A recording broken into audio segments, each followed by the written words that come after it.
Good afternoon to all. என் பேர் கெஜலட்சுமி. நான் எம்ப்ளாய்மெண்ட் அண்ட் ட்ரெயின் டிபார்ட்மெண்ட்டில் ஒர்க் பண்ணிகிட்ருக்கேன். ஃபஸ்ட்டு டிஎன்பிசி படிக்கணும் அப்படின்ட்டு அப்பா தான் சொன்னார். குரூப் 1 படிமா அப்படின்னு சொல்லிட்டு சொன்னார். அப்பா போலீஸ் டிபார்ட்மெண்ட்டில் இன்ஸ்பெக்டராக இருக்கார். அப்பாவுக்கு நான் குரூப் 1 ஆஃபீஸர் ஆகி அவர் எனக்கு கீழே ஒர்க் பண்ணும் அப்படின்ற மாதிரி ஒரு இன்டென்ஷனில் குரூப் 1 படிமா அப்படின்னு சொல்லிட்டு ஃபஸ்ட்டு குரூப் 1 தான் என்னை ப்ரிப்பேர் பண்ணி சொல்லிட்டு இருந்தார். அந்த டைமில் தான் கொரோனா ப்ரிப்பரேஷன் கொஞ்சம் ட்ராப் அவுட் ஆயிடுச்சு. வீட்டிலேருந்து ப்ரிப்பரேஷன் போது கொஞ்சம் ட்ராபேக்காக இருந்துச்சு. அப்போ யூடியூப்பில் கனிமுருகன் சார் வீடியோஸ் தான் வீட்டில் ஓடிக்கிட்டே இருக்கும். அம்மாவும் பார்த்துக்கிட்டே, என்னை விட எங்கள் அம்மாவே பார்த்துட்டு, எங்கள் அம்மா சார் சொல்கிறது எனக்கே புரியுது, உங்களுக்கு புரியாதா என்ன படி அப்படின்ற மாதிரியே சொல்லிக்கிட்டே இருப்பாங்க. சாரோட வீடியோஸ் ரொம்ப ரொம்ப ஹெல்ப்ஃபுல்லாக இருந்துச்சு. சாருக்கு ரொம்ப தேங்க்யூ சொல்லிக்கிறேன். அப்புறம் இங்கே இன்ஸ்டியூட் ஓப்பன் பண்ணுவாங்கன்ட்டு ரொம்ப வெயிட் பண்ணிகிட்டு இருந்தேன். ஏன்னா ஃபிலிம்ஸ் வீட்டிலே தான் ப்ரிப்பேர் பண்ணி வீட்டிலே தான் படிச்சிருந்தேன். ஆனால் சுரேஷ் வீடியோஸ் தான் எல்லாமே பார்ப்பேன். ஃபஸ்ட்டு நானும் அம்மாவும் ஓரியன்டேஷனுக்காக தான். இங்கே ஃபஸ்ட்டு எப்போ சார் சென்னையில் ஓப்பன் பண்ணுவீங்க அப்படின்னு கேட்டதே அப்போ தான். நீங்கள் ஓரியன்டேஷனுக்கு வாங்க, எல்லாமே நம்ம இங்கே பார்த்துக்கலாம் அப்படின்னாங்க. எந்த ஒரு ப்ரிப்பரேஷனும் இல்லை. மெயின்ஸ் பற்றி பிளாங்காக தான் நான் உட்காந்தேன். நானும் அம்மாவும் ஓரியன்டேஷன் வந்தோம். இப்போ நானும் அம்மாவும் சக்ஸஸ் மீட்டுக்கு வந்திருக்கோம். நாங்கள் எதிர்பார்க்கவே இல்லை, இவ்வளோ ஷார்ட் டைமில் என்னால் முடியுமா அப்படின்னு சொல்லிட்டு ரொம்ப கன்ஃபியூஸில் தான் இருந்தேன். ஆனால் அம்மாவும் சரி அப்பாவும் சரி இவ்வளோ தூரம் விட்டுட்டோம், பொண்ணை படிப்பா, அவன் மேலே நம்பிக்கை இருக்குது அப்படின்னு சொல்லிட்டு விட்டுட்டாங்க. நான் அப்பாவுக்கும் அம்மாவுக்கும் ரொம்ப ரொம்ப தேங்க் பண்ணிக்கிறேன். கஜலட்சுமி அவர்களின் பெற்றோர்களை மேடைக்கு வரும்படி அன்புடன் அழைக்கிறோம். இவங்க தான் எங்கள் அம்மா பேர் சபிதா. ஹோம் மேக்கராக தான் இருக்காங்க.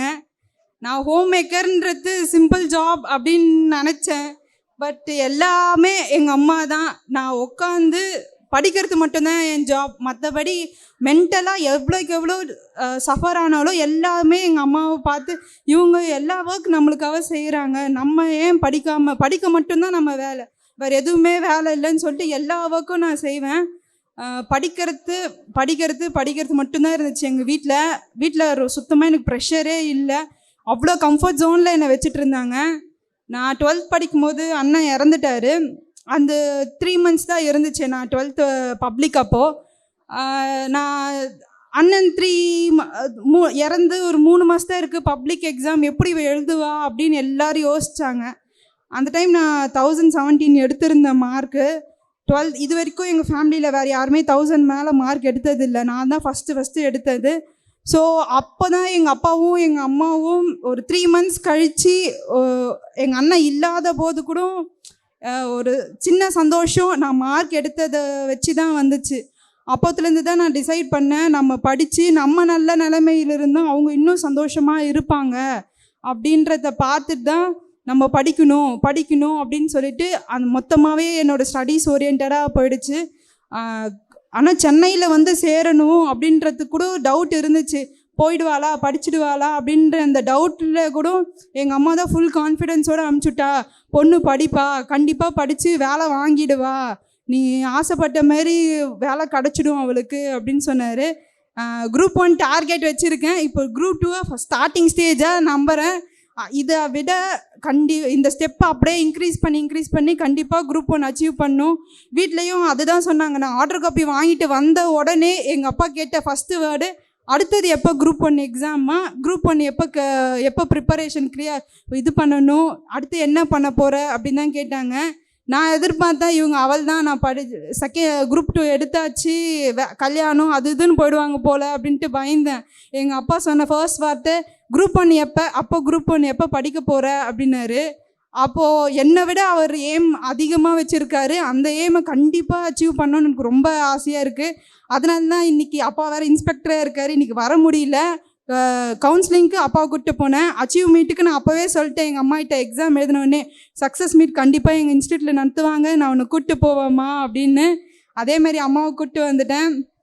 அப்பாவை குரூப் 1 நான் கிளியர் பண்ணி அப்பாவை கூட்டின்னு வரணும், ஃபேமிலியாக வந்து நாங்கள் சக்ஸஸ் மீட்டில் பார்ட்டிசிபேட் பண்ணணும்னு ரொம்ப ஆசைப்பட்றேன்.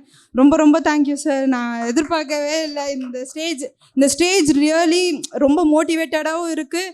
ஓரியன்டேஷன் வந்த நாங்கள் சக்ஸஸ் மீட்டுக்கும் வருவோம் அப்படின்ற ஒரு பாசிட்டிவான தாட் வந்து எங்களுக்கு உண்மையாகவே கிடச்சிருக்கு. Thank you Bala sir, RK sir, ரொம்ப தேங்க்யூ சார். எல்லாருக்குமே ரொம்ப ரொம்ப தேங்க்யூ. இன்ஸ்டியூட்டுக்கு நாங்கள் படிக்கிறதுக்கு ஃபுல்லாக ஹெல்ப் பண்ணாங்க. சின்ன சின்ன விஷயம் எல்லா விஷயத்துலையுமே எங்களுக்கு ஹெல்ப் பண்ணாங்க. அதோட எல்லாரோட சின்ன சின்ன கான்ட்ரிபியூஷன் தான் நாங்கள் ஒரு பொசிஷனில் இப்போ இருக்கிறது. எங்களை மேம் அப்படின்னு ஒருத்தவங்க கூப்பிடும் போது ஆமாம்ல, நம்ம கவர்மெண்ட் ஆஃபீஸர், நம்மளுக்காக 4 பேர் இருக்காங்க, நம்ம அவங்களுக்கு நல்ல விதமாக சர்வீஸ் பண்ணணும், நம்ம படித்து வந்திருக்கோம், அந்த படிப்பு மற்றவங்களுக்கு யூஸ்ஃபுல்லாக ஆகணும் அப்படின்ட்டு ஒரு மோட்டிவேஷ்னலாக இருக்குது. ரொம்ப தேங்க்யூ சார். Thank you sir. எல்லாருக்கும் வணக்கம். முக்கியமாக சுரேஷ் சாருக்கு ரொம்ப நான் நன்றி சொல்லியிருக்கிறேன். நான் கனிமுருகன் சார் வீடியோலாம் நானும் பார்ப்பேன், வீட்டில் டிவியில் போட்டு தர சொல்வேன், யூடியூப்பு. அதில் கனிமுருகன் சார் நடத்துகிறதெல்லாம் பார்ப்பேன். அவ்வளோ அந்த நம்பர்ஸ்லாம் அவ்வளோ ஈஸியாக அவர் சொல்லுவார். எனக்கே பிடிக்கும் அவருக்கு நடத்துகிற கிளாஸ் நடத்துறது. அதேமாதிரி மேக்ஸ் சாரும் நல்லா சால்வ் பண்ணுவார். மேக்ஸ் எல்லாம் நான் 1+1 2ன்னு கூட நமக்கு மேக்ஸ் வராதே, சார் எப்படி இவ்வளோ ஈஸியாக சொல்லி தராரு எல்லாருக்கும்ன்ட்டு நான் டெய்லி அவங்க வீடியோலாம் பார்ப்பேன். பாப்பாவுக்கும் சொல்லுவேன், சார் நல்லா நடத்துகிறாங்க, இதை நல்லா படித்து நீ வேலைக்கு போயே ஆகணும் அப்படின்வேன். ஆனால் அவங்க அப்பாவுக்கு குரூப் 1 படிக்கணும்னு இன்னும் இன்ட்ரெஸ்ட் இருக்குது. இப்போ போஸ்டிங் வாங்கி நீ குரூப் 1 படிமா அப்படின்னு தான் சொல்லி இருந்துருக்கிறாரு. இன்னும் அவருக்கும் இன்ட்ரெஸ்ட்டு இதில் படிக்கணுன்ட்டு தான் ஆசை இருக்கும். எல்லாருக்கும் நன்றிப்பா. Suresh IAS Academy.